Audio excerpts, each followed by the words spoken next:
In 1624, Mughal Emperor Jahangir received word of yet another defeat at the hands of his greatest enemy, Malik Ambar. Despite coming to India as an enslaved youth, Ambar had risen to rule over the Indian Sultanate of Ahmednagar. And his brilliant military tactics had brought the Mughals' march of conquest to a screeching halt. Jahangir was so obsessed with defeating his rival, he'd commissioned a painting of himself shooting an arrow at Ambar's skull. Malik Ambar was born in the late 1540s in central Ethiopia as Chapu, a member of the Oromo people. Every year, as part of ongoing conflicts with their neighbors, Oromo youth were among the thousands of Ethiopians captured and sold into the Indian Ocean slave trade. In this part of the world, enslaved individuals retained some legal rights, and enslavers could be held accountable for severe mistreatment.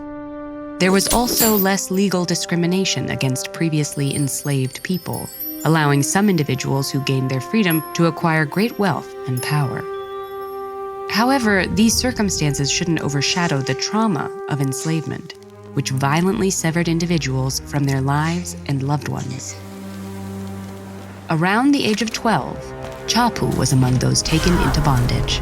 Captives were typically shipped to the Middle East or South Asia. Women were sold into sexual slavery as concubines or forced to become domestic servants, a position in which they often had to endure harassment and sexual violence. Men were either purchased for dangerous physical labor or by wealthy individuals who trained them to become servants of the political and military elite.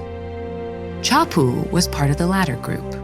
He was taken to Baghdad, where he was educated in Arabic, among other subjects, and converted to Islam before being resold to the chief minister of Ahmednagar.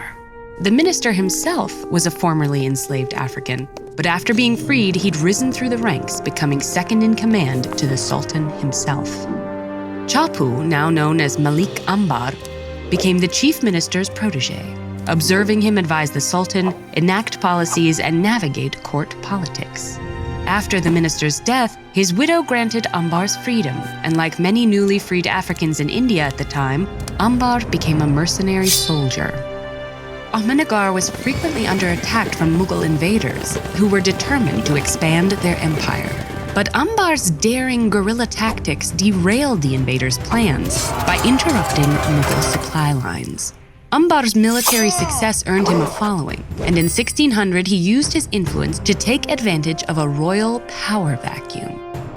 After placing a young puppet ruler on the throne, Ambar became the regent and new chief minister.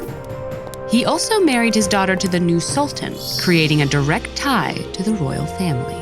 Not all parties were pleased with Ambar's power grab, and the new sultan eventually conspired to remove Ambar from power. But before these plans could take form, both conspirators were mysteriously poisoned.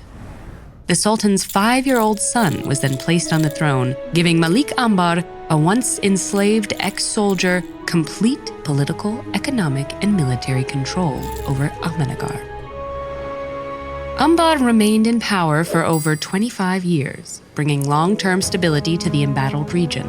He built a new capital city, negotiated trade deals with Indian and European merchants, and reformed the tax system to better protect peasants.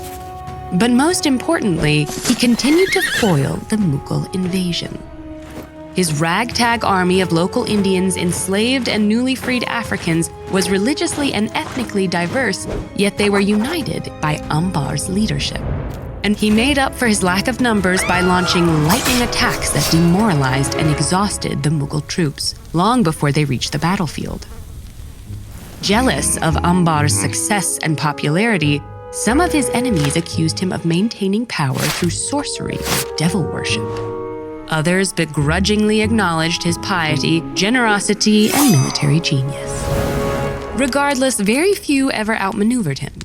Malik Ambar died of natural causes in 1626, leaving Ahmednagar to his son, who was unable to maintain his father's military record.